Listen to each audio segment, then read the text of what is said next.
Welcome everyone to another episode of Heal Me. We welcome back Dr. Valentina for an interesting discussion about DNA deceit. Now, for those who have been a part of the community for a while, there's been discussions on DNA and its function and what might actually be the truth. And we're going to go deep with Dr. Valentina, and she's done some research to be able to share it with us to bring some further insight. So welcome back. How are you? Good, good. Thank you. How are you doing? Yeah, good. Thank you. So this is an interesting topic because obviously there's a lot of information that talks about coding going down through our DNA and what that means and issues with our DNA and all of this sort of stuff. So there's lots of things that traditional medicine say, and we like to always open the doors to other possibilities. So what have you found in all your research? Um, so um, I think I've mentioned this before that I got introduced to genetics back in medical school, and actually the preparatory class for the medical school. So even before then, and I immediately had questions back then because, for example, um, we've been doing tests that nowadays kids in our schools are doing, and that look very much just like regular mathematical test. It's not in any way specific, and all you're looking for is that you're trying to determine the probability in percentages. And because I didn't have a problem with math, I didn't have a problem with this kind of, you know, queries and tests at all. And it seemed very easy, but also very strange because while I did understand the concept of how to approach it, I couldn't understand how come we didn't see this DNA, especially at the time, but we claim we know that that's how it works and that's how we inherit things. Uh, Especially interesting was for me the recessive genes, as we call them, because the way they've explained certain inheritances that wouldn't take place, they would say, okay, it's because that was the recessive gene, and then we had over it another dominant gene that would suppress, not when we would have the regular coupled genes, but when we would have another one that would suppress that, and that's why we didn't get this or that sign, and that's why child would from the both blue-eyed parents, for example, would get in few generations would get their brown eye gene, something like that. And I also found it very strange. So I had lots of unanswered questions, but I didn't find any answers to them at the time because those who would teach us this beginnings of genetics, they were all very fascinated, wouldn't want to listen any any doubts, and so the discussion was it just didn't take place at the time. And I kept searching, and like many, I was convinced that the genetics is the future of the medicine and of our time. It just has to be discovered completely. But then this genetic project took place, the decoding of genetic code, if you remember, when they've announced that about 87 or something percent of DNA are junk DNA. And I was like, wow, wow, okay, what exactly is going on here? How come? How is it even possible that in nature, in such a perfect creation as a human being that has so many abilities, that has so many functions, very complex functions, that is able to regenerate, that is able to think, walk, and stuff. 87% of the DNA is junk. It's almost like the fairy tale about the 4% of the brain function that they tell us, that only 4% of your brain is functioning, and the rest is in a deep, deep sleep. And that's when I started to look a little bit deeper, but because of, it was about the time when I was head of the medical center, and of course it would take a lot of my attention and time, so I didn't have really the ability to dive deep into it. And my older daughter was going to she was deciding on her education, and my friends in Washington State had friends who just opened a huge genetics department in University of Washington, and we went there to get her introduced and to get an idea of whether or not this is something, because she was also interested. We've discussed a lot of it at home, and when I met with people who were founding that big institute and who were working on it, there's been lots of beautiful art projects. I was also arts commissioner at the time, and there was some correlation with that too. Lots of graphics, lots of images of what the DNA is and stuff, and it all looked very promising and almost real and stuff, and convincing. But when I started asking questions, I didn't get any straight answers. I didn't see them understanding what they're talking about. And it turned out that a lot of it is just a concept, an idea, and hypothesis. And of course, that made me think even more about that. And then 2020 came. There's been a time lapse, but to make long story short, I'm just demonstrating you that even though I've had the education that would call for the belief in the genetics, I kept asking questions and would not find answers. And in 2020, when it turned out that we are being deceived on the virology, and it was another huge discovery for me that took a lot of time, a lot of research, a lot of re-studying, because I had to understand what it means that the viruses have never been isolated, how it really works, what the isolation is and stuff. Along with virology, there came the PCR test that was based basically on the understanding that the viruses would have their own DNA, and we're trying to determine the particular DNA of the particular virus. And at first I thought, okay, what are they finding? They're probably finding the debris of the cells, and the reason the PCR is specific to this kind of virus, and as you probably know, it's like a common knowledge. You don't have to have a special education, but they often say that certain viruses only live in certain tissues, like they would affect, like HPV virus, for example, right? It will only affect certain tissues and certain organs of the body.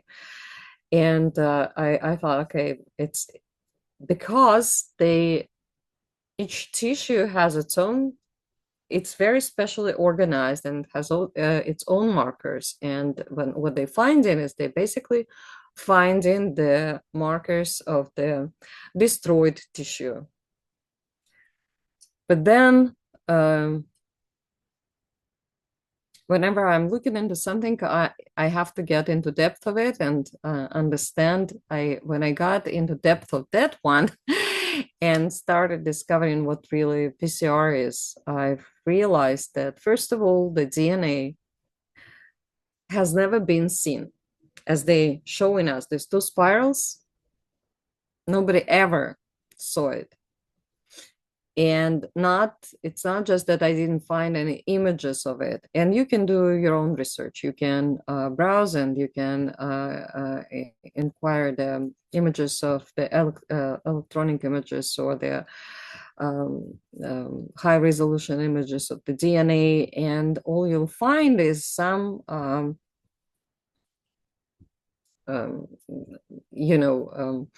it's even difficult to describe, but it's like the abstract art.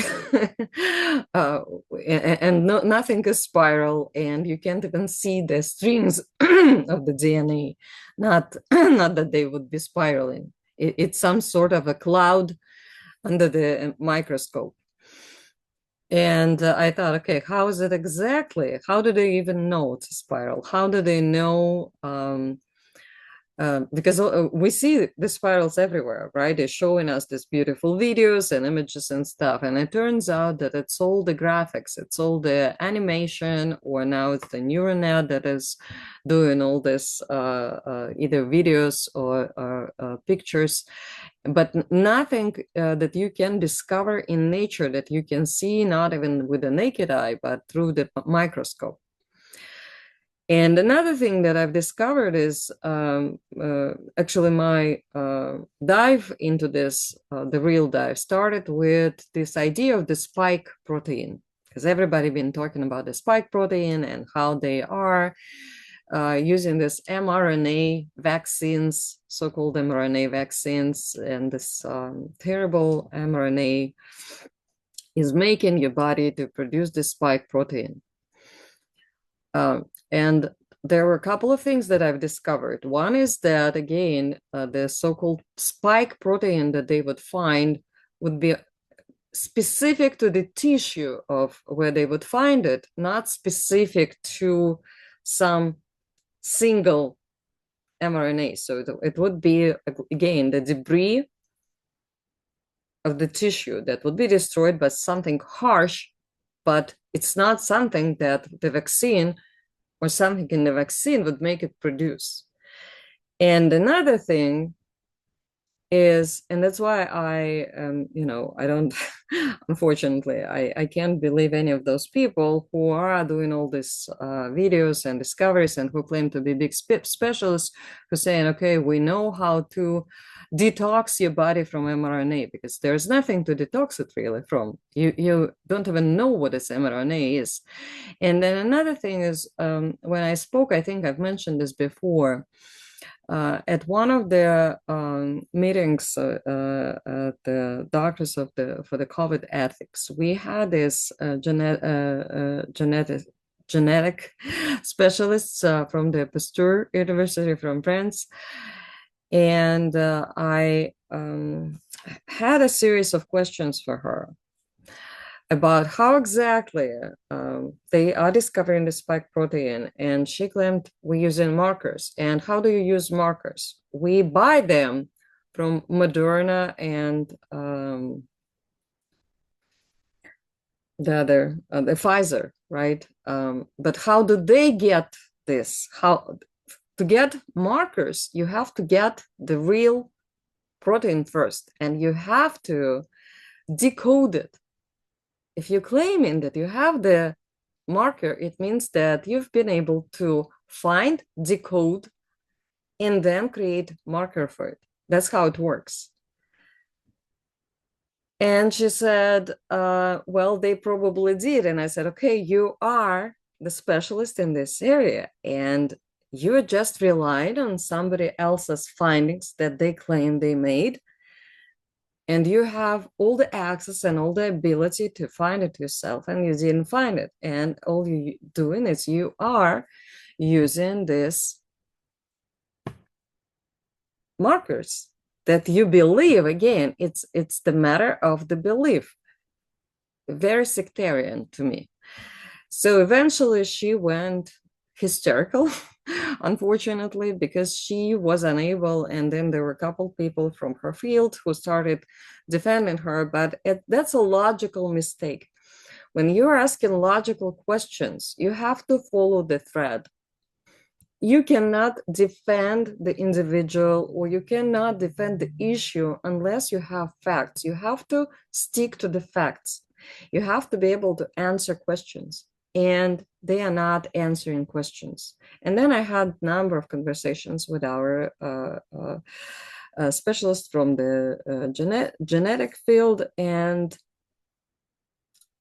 they keep like they parroting each other. They just repeating the statements that are being made for them in the so-called genetic science. And they cannot get to the core of the issue, starting with how it was discovered. Okay, I understand. And thank you. Thanks to Natalie, we have this wonderful text where she explained for me what I've verbally told her. Yes, there is the sequence. We can create sequences of the amino acids artificially, because we know from the chemistry, and again, it's not that we know, we believe again, because we can only guess using this or that chemical item that this is how it works. Most of it is a second guessing, and that's pretty much true for almost any field, because I've been speaking with their theoretical physicists, and they say, okay, it's the same. We are all, basing it on hypothesis, and that's why sometimes we get lost, because we are, whatever findings we make, whatever new hypothesis we make, we build them on the previous hypothesis, and whatever is out of this stream, whatever doesn't fit, we just throw away. But let's accept what they're saying. Let's accept that the amino acids can build this stream, and that we can, there is this science called physical chemistry that is studying the functions and the qualities of certain molecules. And we're using the optical effects for that. We're using the thermal effects and so on and so forth. So whenever we are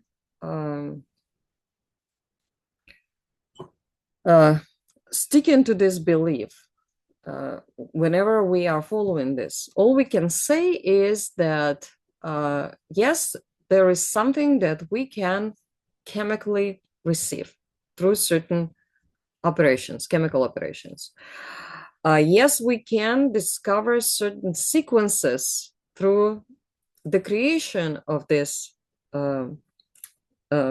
artificial sequence. But the problem is that genetics themselves claim that there are millions in one segment that we believe to be a gene. There are millions of sequences of this amino acids, the DNA, the desoxyribonucleic acids. I mean, they make the desoxyribonucleic acid.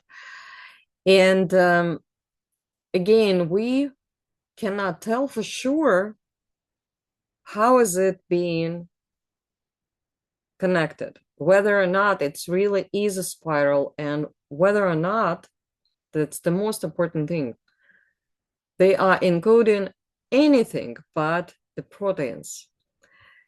And yes, again, chemically, we've been able to demonstrate, again, we hypothetically believe that based on the chemical operations, we've been able to prove that the DNA would encode the protein. But the thing is that we are not just a protein, and we're not even 90 or 70 or even 50% of the proteins. We have we are all fat, first of all. It's not that all, but generally speaking. Because if you think about it, all the blood cells, all the lining of our vessels, lung surfactant, myelin of our nervous system, of our nerves, the fat itself, it's all lipids. How they being encoded? How we would receive the certain constitution of the body through the DNA? How we would receive the certain constitution and a certain height and length of the feet that we would say she inherited it from her mother. She's got long legs and she inherited it from her mother. So how exactly the DNA would encode? Okay, we've agreed there is a sequence, but how exactly the sequence would encode this kind of things? Not mentioning the carbons and carbohydrates and minerals, and they're all in it. And most importantly, the metabolic processes, because the metabolic processes are defining who we are, how we emotionally react, how we speak, how we see things. They define the emotional intellect and define the intellect in general. And why would we say that this is just the DNA? And why do we even say that DNA is encoding anything? Because there is no, what they do in, that's my other argument to that. And we'll get to the second part of what I believe is happening. But just to debunk this theory, I have never seen them being able to add the sign, like I'm always giving this example. I have never seen them giving the baby brown eyes. All they can do is get blue eyes from the brown-eyed parent, dark-eyed parent. And why is that? Is because they take it away. They are decreasing body's ability to produce the melanin, the pigment that defines the color of their hair and the color of their eyes. Ask them to get you a brown-eyed from the blue-eyed parents, and they'll get stuck because they can only take away. And it concerns pretty much, any sign in the body, any, specificity of who you are. And, they have this, I don't know if you've heard, but just recently they've started selling improved babies. So for about $30,000 or so, you can buy the healthy, encoded, beautiful baby that they promised would never get sick. But it reminds me, we had this beautiful book in Russia about Hadja Nasreddin, written by the amazing writer Solovyov, and there was this brilliant, smart guy who would, Tsar would ask him to, Emir Tsar, to teach the donkey to read. And he says, okay, I'll do that in 10 years. And his friend asks him, how are you going to do that? Are you seriously thinking that you're going to teach the donkey to read? And he says, in 10 years, one of us would die, either me or Emir or donkey. And that's, I think, what they're doing with this, promise of healthy babies, is that they know that in 10 years, they can reincorporate, they can bankrupt companies, that they can restart companies, they can reorganize. And if something goes wrong, There is no one you can go to and claim that you've been lied to. And they've been working, and in my view, genetics concept is also very dangerous because it's the basis for eugenics. That's how it's even all started. That's what they wanted.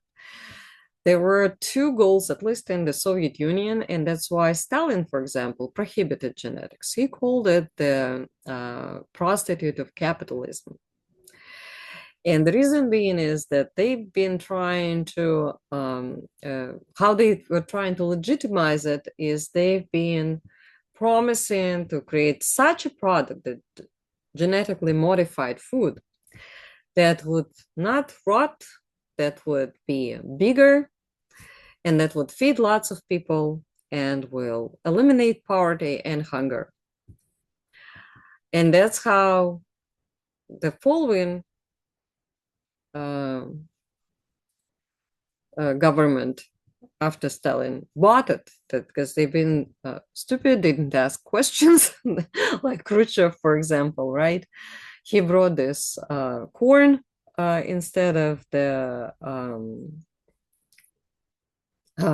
instead of rye, instead of other traditional Russian seeds, and he just followed this pattern without even thinking of what he is doing.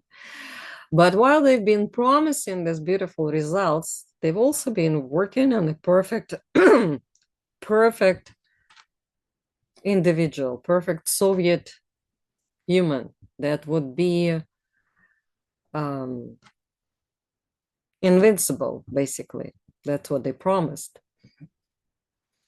And they've been, the experiments they've been providing, they were really outrageous. A lot of people are unaware, but they were outrageous. And it wasn't just the early Soviet Union, it also was the United States, of course, Germany,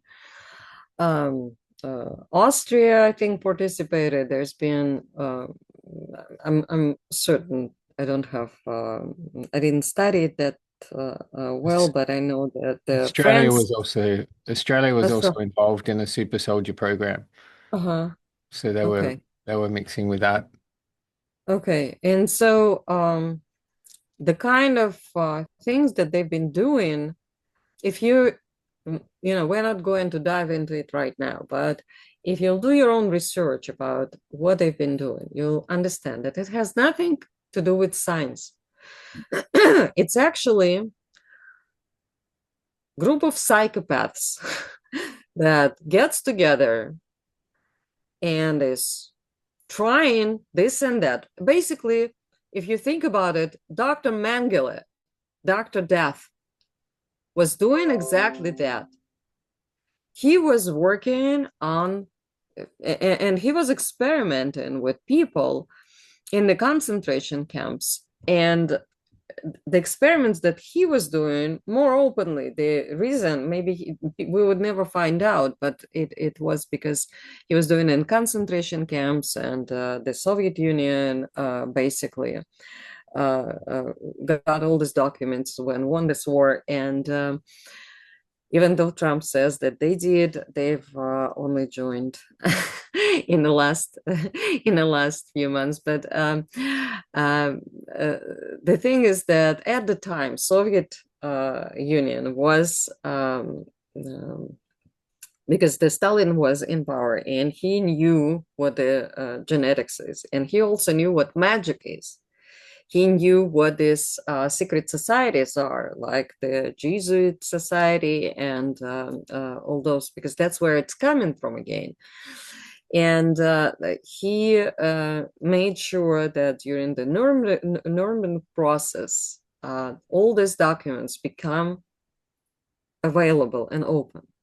Some of them have been hidden through the Operation Staple and were taken to the US. And that's where they continued. And what we are seeing right now with genetics, with the pharmacology and stuff, is the continuation, basically, of these experiments made by Dr. Mengele and such. It was never about our health. It was never about us. It was always about their power and the desire to control human nature, to control,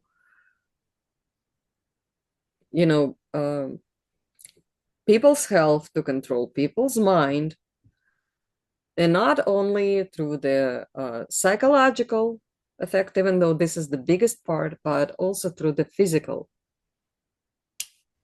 And why I'm referring to this is because, like I said, if you start looking into these experiments that they've provided and they organized, they are highly non-scientific because they've always been just trying. Let's try this and let's try that. And why don't we try that?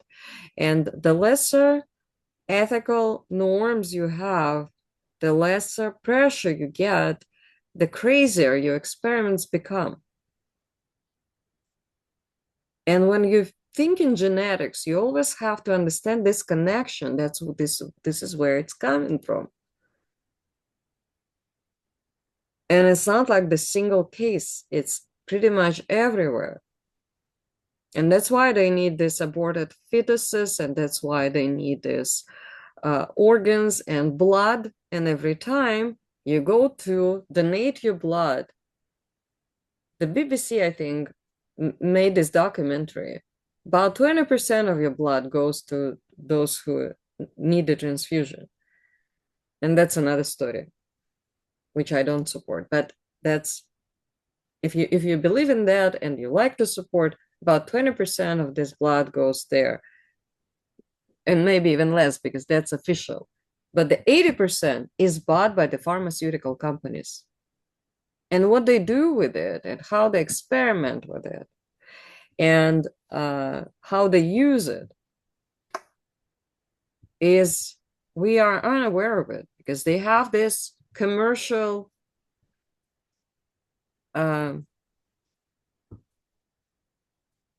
what's the word? The secret. They cover it up using the huh?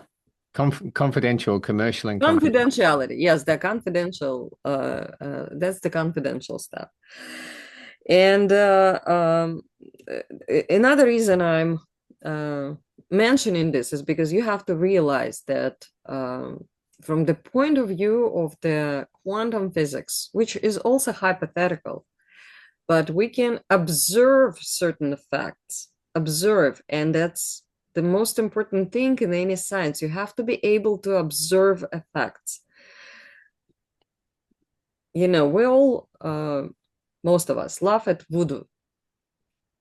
But at the same time, we realize that to the extent it works, and there's been the demonstration, and how it works is they get in some of your biological material, and they're making this doll, and then they are poking it or doing something to it, and it affects you. From the point of view of the quantum physics, that's perfectly normal. That's not the miracle, because that would be explaining the quantum entanglement. And the quantum entanglement, in my view, lies also in inheritance. And that's where we come into the core of our conversation today. And when you are giving away your blood or biological material, when you're going to the lab, not just to donate the blood, but just to get your tests, I want to see what's going on with my blood. I want to give the biopsy to see if I have cancer or something. Even if they don't mean evil, even if they're just doing their job and testing your biological material, you're still connected. You think that you're not, but you are. You're still connected. Electrically, electromagnetically, or through the entanglement, through photons, we don't know for sure, but it's still your material. And that's why most of the people had these superstitions. We call I'm sure we call the superstitions things that we lost the ability to understand things. We just don't understand how it works now. But I'm sure that our predecessors, they knew, and that's why they had this desire to, hide their hair or nails and get it into, like in Russia, for example, they would dig in, hide it in somewhere in the earth, in their land, and they would never allow it to just be thrown away without taking care of it properly. Because when you are giving away your biological material and it's being affected in the lab by all these dyes and chemicals and stuff, your body is suffering. You might not know it, you might not understand it, and you think you're not feeling it. But then when, you just had a blood test, and then in a day or so, you are thinking, okay, I'm not doing well. And some would say, okay, it's psychosomatics because you were worried about test results. Not necessarily. It can be direct effect through these games with your blood in the lab. And that's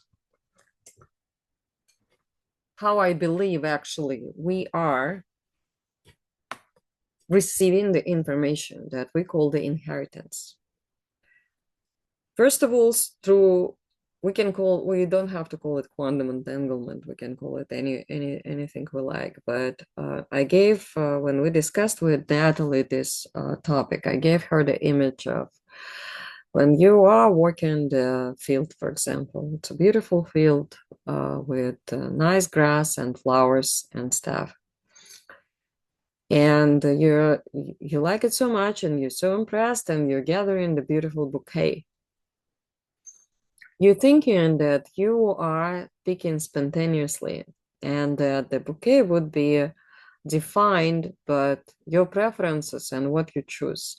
And partially that's what would happen.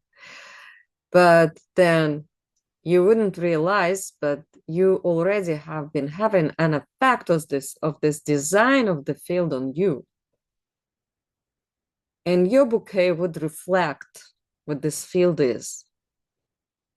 Proportionally, from the point of view of the color-wise, the proportion of the grass and flowers in your bouquet would be reflective of what this field is. And when you are thinking about it from this perspective, then you start realizing that, this understanding that we're here in the image of God. And it's all about the image. And that's when you start realizing why they're saying that all this visualization practices work. They don't, like in the way they present it. There has to be an intention and understanding of what we need it for and stuff. But basically, the idea is we are here in the image of God. And that's why every one of us who's born is in the image of their parents. Whether, let's say your mom had you after your dad left, and you've never seen him, but she's seen him. And it's not about the biological material that you've got, it's about the image of these two people and the chemistry between them that took place.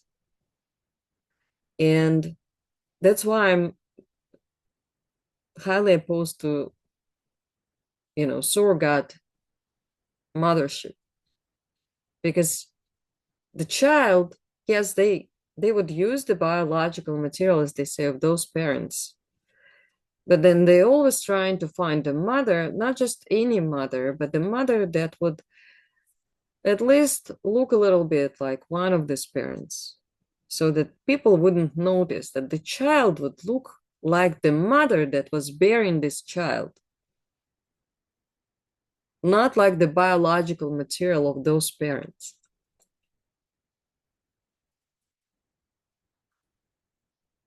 And when I talk about the image, I'm having this idea of the holographic image that is sort of a vector, a number of vectors for this idea where the waves, whether it would be the electromagnetic waves or the light waves or whatever waves, would follow and would then build the material body. So basically, in another reason, or another way to explain my idea is like when the spermatozoid is hitting the egg and you first get zygote and heterozygote. It's just a ball of biological material, but it's not, it doesn't have head or hands or legs. Why would even it start taking the shape? What would define this shape?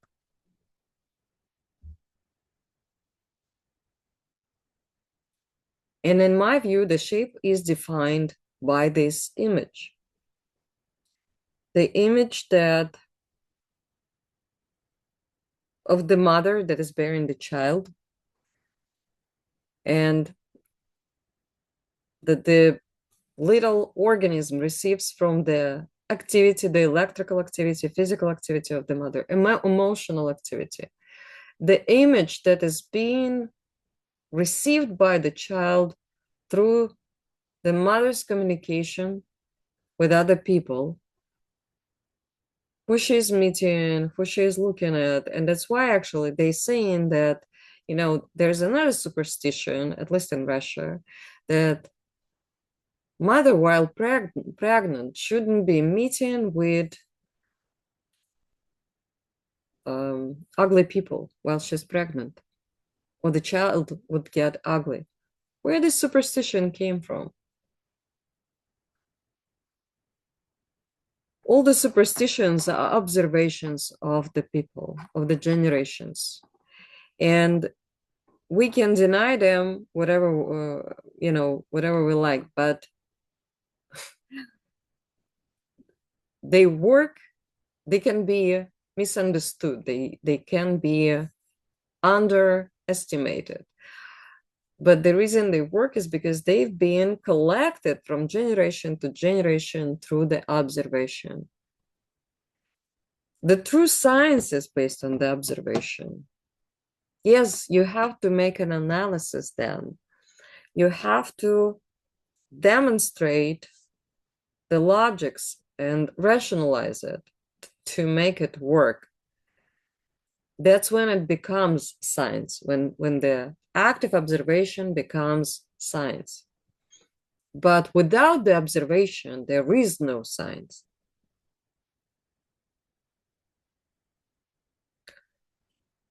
And then, of course, I couldn't not mention the ideas of Russian cosmologists who were working very tightly with genetics. No, genetics is a science, geneticists. Because they've been having this idea of the sun, and I think I've mentioned this before, the monography of Kazanachev, but then I also found the works of Chizhevsky, and Kazanachev being relying a lot on his work. And Chizhevsky was this huge Russian scientist, physicist, environmentalist, And he's also been working with people like Vernadsky, for example, and he was the first one of the first in Soviet Union to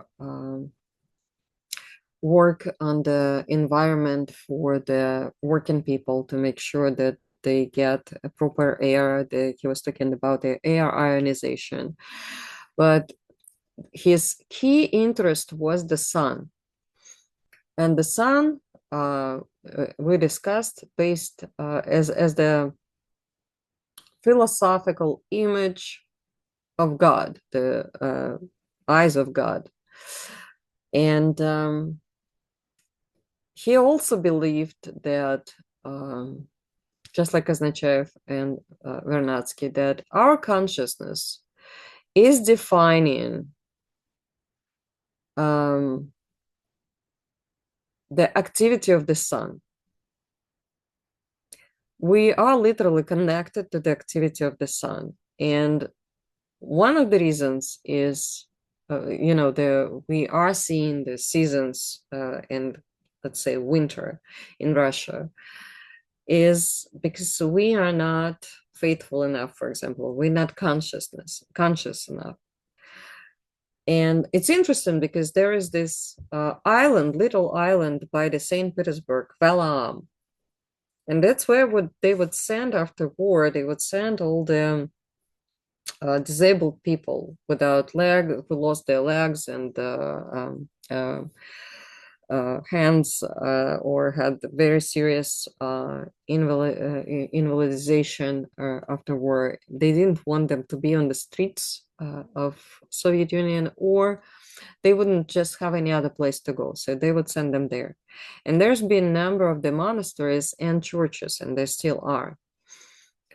And there are lots of bells, and there are lots of praise. And it's amazing. It's just 15 kilometers away from St. Petersburg, but it's significantly warmer. And they almost never have heavy winters. Our scientists explain it by the terrain. They say that it's because the island is located on some sort of the tectonic plate that is very warm and assures this climate. But it's a little bit funny because the tectonic plate cannot be of this size. And, we are the, one and only plate here. It's not like we are somewhere in the ocean. So to me, that's not a valid explanation. And I would much rather look into the works of Chizhevsky and Kaznechev, who would explain it by their conscious activity. Another thing, if you would look into the ancient history and alternative history, right, and start asking questions, who would they build these huge buildings for? Who would they build these huge doors and windows for? And we can even see some of the images of the very tall people who were twice as tall as us. And then if you would think of the Swifts, Gulliver, yeah, in the country of the Lilliputians and stuff, then you'd also, it's not just some kind of fantasy. There's something to it, right? Then there should be another question of what have happened to us and what have happened to our consciousness that our image have squashed, have squeezed. Why are we so small compared to them? Was it something really physical, or was it also something that affected our imagination and made our image smaller? So much about inheritance. Where did these people go? What happened to them? What happened between us and them? So there are many questions, and genetics doesn't explain any of this phenomena. So I would take questions now, if there are any. Yeah, so one of the questions I like to start with is why the lie? In your opinion, why create this lie? I've got my opinions, and I think there's a reason, for example, the giants and that sort of understanding that existed previously, that potentially that would give some credibility to the biblical story. And so therefore by lying about that, it discredits that, right? So that's one theory as to One. why the lie. But what do you believe the lie is? Why create all of this, you know, distraction? Is it because they're trying to do a super soldier program? Is it because of the experiments? Really, like where do you think the heart of that lie comes from? Because it obviously comes from an evil place. Definitely. All lies coming from the evil place, I believe. Mm. I think I mentioned this before. I've been through the trainings like the Wellstone training, for example, when I've been running for the city council election, during the election. And it was a closed training, not for everyone. It's just that progressive majority, and I was very young then I was just learning things, and of course I was fascinated, but I was also very skeptical about certain things, and I just kept observing and learning. So progressive majority sent me to this training that was organized by the Soros Foundation, not directly, but through the indirect companies in US. And they've been teaching basically for the campaign purposes different ways of deceit. They've been tightly connected to the Tavistock Institute and other organizations that and institutes that would study social anthropology and things like that, and how to deal with the public and smaller groups. And one of the things that they've been teaching is you whatever you create, whatever idea you create, it has to aim at number of goals. It should never be, because it's not going to be effective. If it won't work in this department, it has to cover a number of other areas. So yes, I agree with you that one of the goals was to debunk the biblical story. Another is desire of control. They want the control over humans. They want the control over human nature. And also, honestly, if somebody would tell me about 20 years ago what I would tell you now, I would think they're crazy. But that's what I see is happening. They really want to take over the power from the God. They want to create their own universe and their own life, literally. And that's why they're playing with this kind of things like dimming the sun, recreating the human. People are not paying attention, but they eliminate animals, and they're trying to resurrect the animals from the past. So they're literally recreating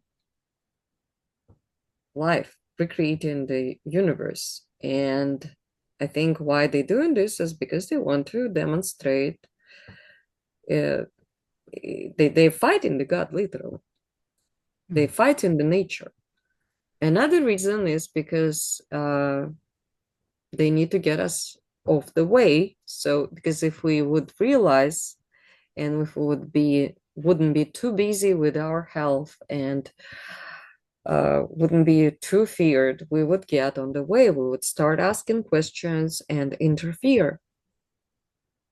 But if people believe that they're being attacked by the invisible little particles, and you can prove that they are not just existing, but they have different different genes, and they can affect your body, creating terrible things in your body and doing stuff, then you wouldn't, why would you even pay attention to what's going on out there if you are all busy with what's going on with you? If you're too scared and you are constantly testing yourself and going to labs and doctors and trying to eat right and stuff, instead of turning to God and to nature and starting paying attention. So that's, in my view, one of the biggest goals. One of, I'm not saying it's the main, I'm not saying it's the only one, but I think it's the one of the biggest ideas. And of course, last but not least is, and maybe there are more, I'm sure there are more, but the ones that come to mind immediately is, again, the psychological operations. I'm always saying that the psychological operations are the biggest part, because they are the ones that's in the core of the psychological operations are the image creation. And when they are creating certain images, they kind of hoping that they would materialize literally. That's what I was trying to explain today. You have to have an image to materialize it. And it's not the magic, it's the nature. Yeah. So one of the other things that you were mentioning before was the super soldier idea, the sort of program of creating the perfect Yes. specimen of human. So I spent a fair bit of time with a lady called Fiona Barnett, who is in Australia, and she was part of an MK Ultra program and shown a lot of these things and trafficked through that. She confirmed the Super Soldier program, and there was 3 locations in Australia. It was from Operation Paperclip, and it was that research came from the Nazis and was moved to the UK, Australia, United States, and I think a few other countries. And they continued that research with the mixing of blood to animals. She mentioned one which sort of confirms the Greek mythology idea of half man, half horse, that sort of thing. Yeah, yes, that's another thing. Yeah, Exactly. she said she saw that that they had these half human, half animal Mhm, in cages and that sort of thing. mhm, And there mhm. was 3 locations. One was called Pine Gap, one was called Holdsworthy Army Barracks, and the other one was called Lucas Heights Reactor. And so they were the 3 bases that were controlled by the CIA, but located in Australia, and that's where they did their experiments. And there was tunnels that connected some of these as well. So yeah, so that was confirmed by her. So I was aware of some of these things. But yeah, Greek mythology is quite interesting because when you think that it's just a fairy tale, and then you watch some of Mhm. these movies that they've brought Yeah. out and everything, and then you find out that they've continued to do these types of experiments, that this all becomes a whole lot more real, and that this was, I think, in probably the 80s, 90s that she confirmed that this is what she saw. But I'm assuming that they're probably still trying to do that. Oh, I'm sure they do, but I think that's another. These programs actually, in my view, confirm that genetics is a pseudoscience, because uh, they can never get these things inherited, as you can see. They can create one at a time. If they would have genetics available to them, if it would work the way they claim it does, then they would be able to get half man, half horse children from these creatures. And yet, that's why it's becoming the mythology, because they have never produced anybody like them. They can only be created in the lab. That's the thing. And that's why it's a crime what they're doing. It's criminal. And another thing is, as you've been mentioning, and yes, of course, I've said Staples, Operation Paperclip, of course. Another thing that they are doing, you know, there's this, I'm sure lots of you have seen series Black Mirror. They understand, a lot of series from that movie are about the consciousness being trapped in the little holographic image from your body. And you, the source of this other image, wouldn't even know what's happening to that part of yours, while part of your consciousness can get trapped into it. And I'm thinking that that is much more solid version. And this is something I believe that they are, and that's what I've also already mentioned when we were talking about the entanglement, quantum entanglement, that whenever you're giving away your blood and whenever you're giving away your PCR test, whatever biological material, we have no idea what they're doing to it. And we have no idea how we connect it, but we are. And I think that genetics is serving to cover this up. This much more solid science behind it. But unfortunately, I mean, I wish I would know more, but we can only second guess because, I mean,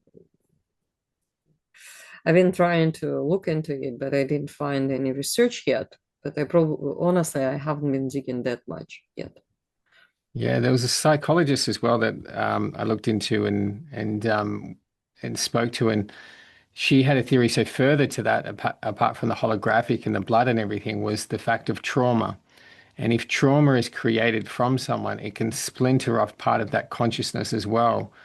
And that person who caused the trauma can hold on to that. So you're kind of fracturing the soul in different ways. So it would explain why trauma is used so heavily to cause issues within the society with wars and pretend wars and everything else in between. So I would say that maybe that's even linked further to what you're saying, is this breaking off of the soul, you know, injections of whatever stuff, and trying to mix with that that life, that image of God aspect. I think that there's an attack on that.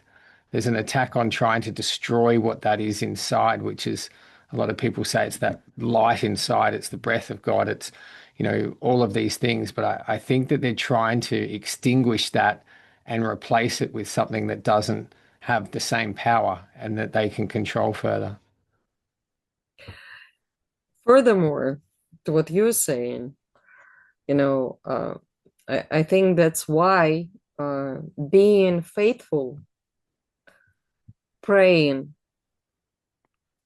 you know, remembering of God, relying on God, literally can help solidify your image, whether you've been traumatized or not. It's like getting this core that would pull back together all the pieces that's been fractured or fractalized by trauma, by the physical effects or emotional effects. So to me, you know, the faith and praying makes even more sense in this context. I've never been thinking about it before, to be honest, because I understand the value of the prayer, and I understand, you know, the more I learn, the more faithful I become. But now from this conversation, I like literally got this image of how you can pull yourself together through the faith and through the pray brain eliminating trauma just by turning to God. Yeah, I mean, furthermore, the question becomes are we trapped? If we are fractured, if our soul's fractured in all these different ways by giving away our power, giving away, being fractured from trauma, being fractured from, giving our blood here and all of these things, does that make it harder for us to move to whatever's next, whatever's after this life? Does that hold us back because we're not whole? Is that Quite part possible. of the attack? Is that to destroy who we are, and we're unable to fulfill whatever's next? There becomes a whole lot of things. I think this is where the world is changing, at least, for a lot of people. They're starting to ask questions. They're starting to try to understand things like the subconscious, or the understand what's happening inside, deal with their traumas, look at generational stuff, a whole range of different things. I think it becomes very interesting as to what that does. What's the outcome of stopping, the generational traumas, dealing with your stuff, taking responsibility for your world, and what does that do to the overall and your experience moving forward in this reality, but also whatever's next? Well, I think that you just made a very legitimate claim, and I think that this is a very, I would call it an educated guess, and I would second to it. And I am also, as I've been listening to you, I've been thinking, going back to, well, first of all, the demographic issue. If you've noticed, most of the civilized countries having the demographic lapse, and they looking for the ways to bring it back, while at least the governments claim they do, but of course we see that it's other way around. And I think one of the reasons that the people are not, young people are not given birth anymore, and they are not, in order to help another soul to come to life, you have to be very solid yourself. And what if they just are incapable, they're unable, they're too weak or fractured, cracked, like you're saying, and they can't? That's one thought. Another thought is, again, going back to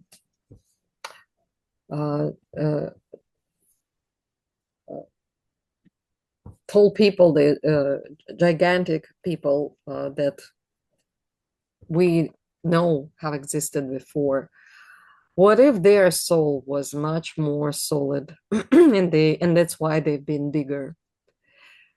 And look at all these movies that they make right now, like the comedies or not so comedies, when they are showing how people being minimized, right? They've been like this movie, I don't remember the name of it, with Matt Damon, when he, to economize the resources and live easier and save the planet. They are minimizing the people, and he's becoming the little guy. But it turns out that in that world, everything is the same, and the same poor people, same poverty, same prostitution, same scenes, and same hierarchy, because people themselves have not changed. But I'm thinking, why are they selling these ideas? That is also part of the image that they create, and that could be also true for, if what you're saying is right, and it feels very much like true, then there, the more the soul is damaged, the more it's fractured, the smaller the livable piece is becoming, and the smaller the body becomes. Is it possible? Yeah. Well, Why possible? there's a lot of people that do different things like meditation things or whatever, that they have experiences in seeing their higher selves, their most potential self. And just Mm-hmm. about in all cases in which they can see that, it's always someone that's bigger. So there is credibility to what you're saying as well. They always see themselves as bigger, stronger, Mm-hmm. more Mm-hmm. powerful beings than what they are. And so, yeah, there's credibility to that because a lot of people will report that. And we just don't have the potency because of all these wars and trauma and the compromised meal to reach to this potential.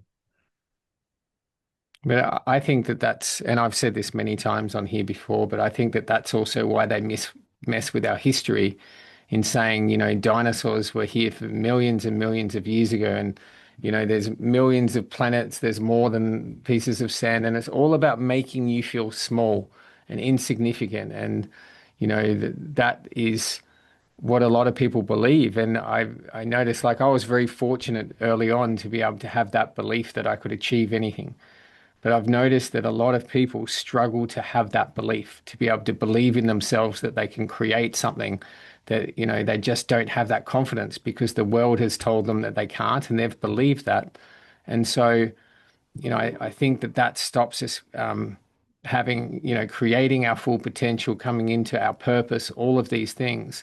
And we miss what we're here for. We're brought here for a reason, and we miss that purpose when we feel like we're insignificant and we can't do it, and we don't believe in ourselves, and we doubt, Mm-hmm. and we let things come in and take us away from that. So I think that that's very important, and faith in some capacity, whatever that may be, but having that stronger faith and building that inner, feeding that inner fire and all of that, I think is so important. We've got to feed that soul. We've got to feed,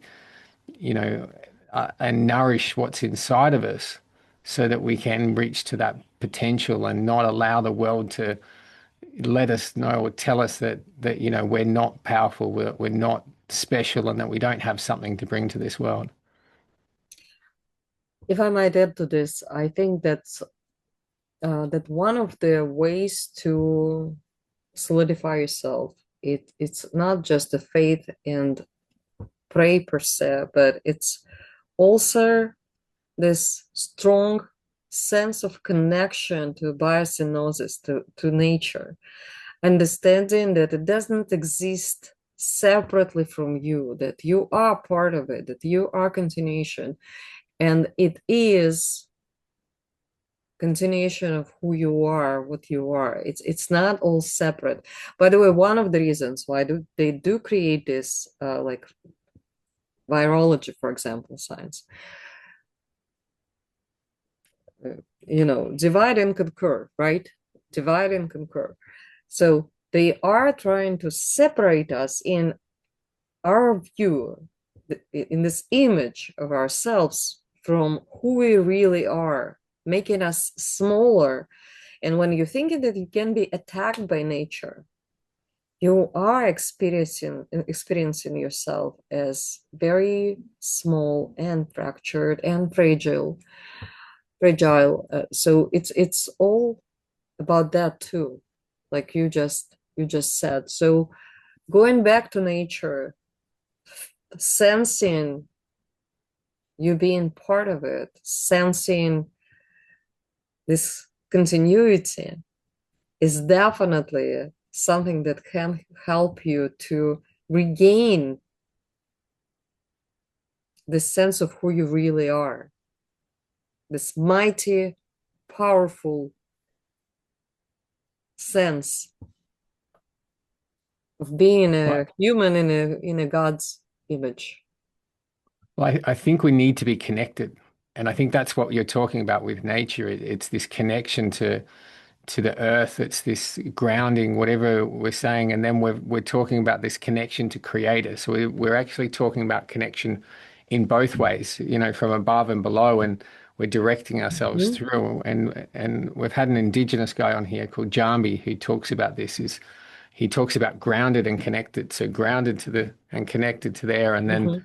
we're Yes. navigating through the world. And I think that that rings true to me. I feel like I've been, for a long time trying to reach out to God and then being disconnected to the earth. And then it's like I'm finally trying to find that balance of, Mhm. having both of those things to be solid in what we do. I think that's where religion can sometimes it's only one part of it. And then some of Yes.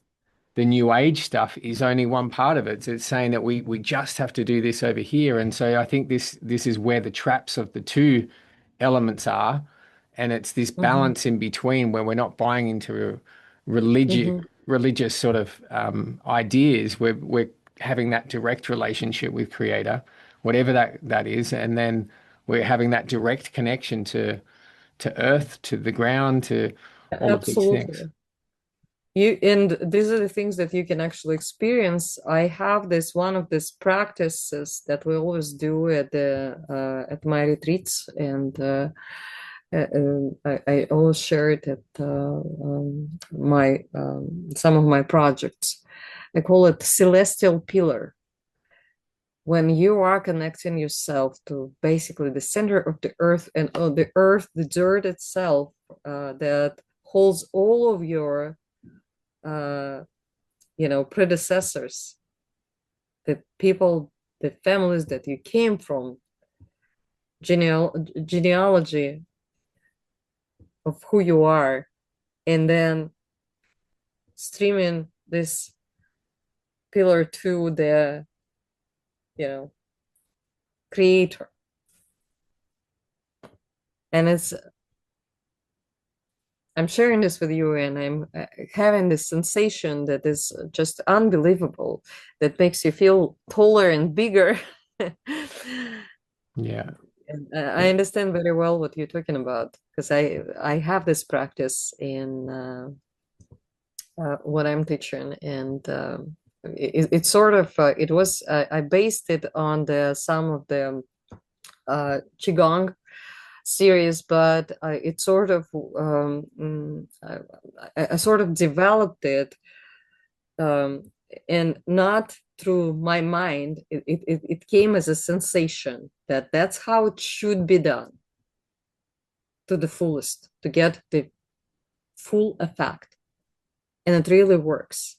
And people reporting back to me, they're regaining balance, they are feeling stronger, they are um, uh, feeling less pressed and stressed, and these things, they do work. So faith, sensations, physical movement, connection with nature, and there is hope to re-solidify your soul. Yeah, I was talking to someone recently about the mining industry and how there's a lot of depression in the mining industry. And if you look at what they're destroying the earth. They're destroying that thing that they're Mhm. connected to. And Mhm. if you believe that we're all connected to in this way, you can actually see why there's such high depression. Because at the same time they're making money, they're also, drilling and Mhm. pulling things out that in a pretty destructive way, right? These mines are Mhm. fairly destructive. It's not taking just what you need. It's Mhm. feeding a conglomerate Mhm. of Yeah. industry. So I find that interesting that that's got such a high depression rate, and yet it's almost like the movie Avatar. If you've seen that, Mhm. like it's that Yes. destruction of this connection and not really Mhm. understanding how that works. And we're coming in with this idea of what that is. But I think there's a lot more people trying to realize what these connections, that we are all connected, not only to each other, but to nature in different ways. Mhm. And doesn't mean that we have to all become vegetarian and, do all of these things, but having a respect and understanding where it comes from and doing it in a sustainable manner and, all of those things, I think become more and more relevant for our health and for our ongoing mental health as well, is to be acknowledging and being aware and being more connected to the source of where that is coming from. Mhm. I just seen a comment. It's not the soul that is split; it's the personality that they split, and I think that's probably true. Maybe it's impossible to split the soul, but by splitting the personality, they re desolidify the soul. Not that it's being directly fractured, and I don't think we even meant that. I don't think that it ever gets disconnected from itself, but it's sort of wandering in different directions. It's not solid, and it's and that's why it's not potent. Yeah, well, the MK Ultra stuff is creating other personalities, so it also makes sense. And by, fracturing the personality or creating different blockages, and that's where some of these programs, the assassin sort of stuff and that sort of thing Yeah. came in.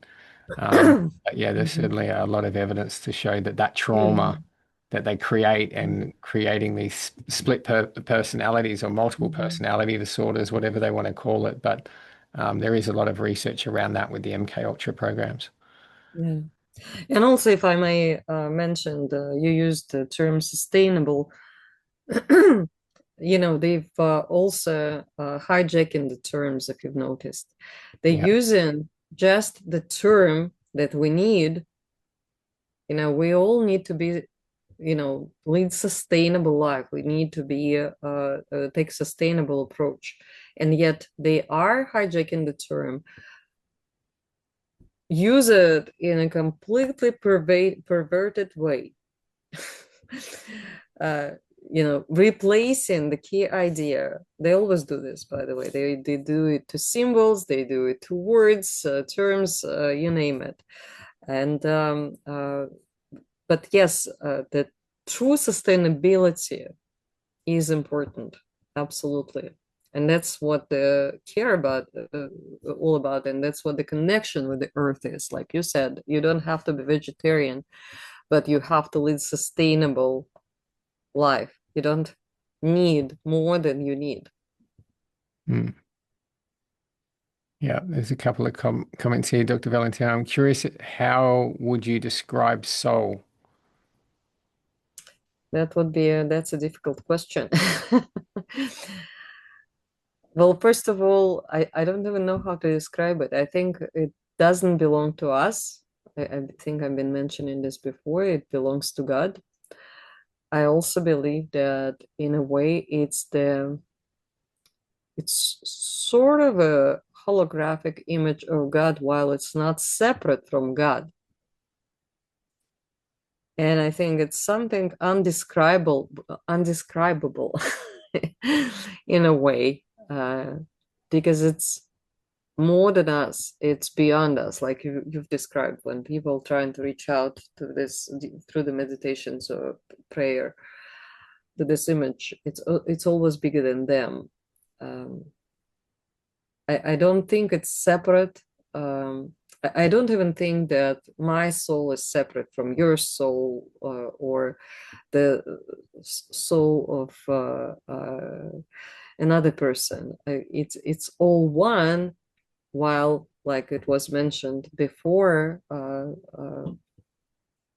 we all different personalities. So it's quite possible that soul is.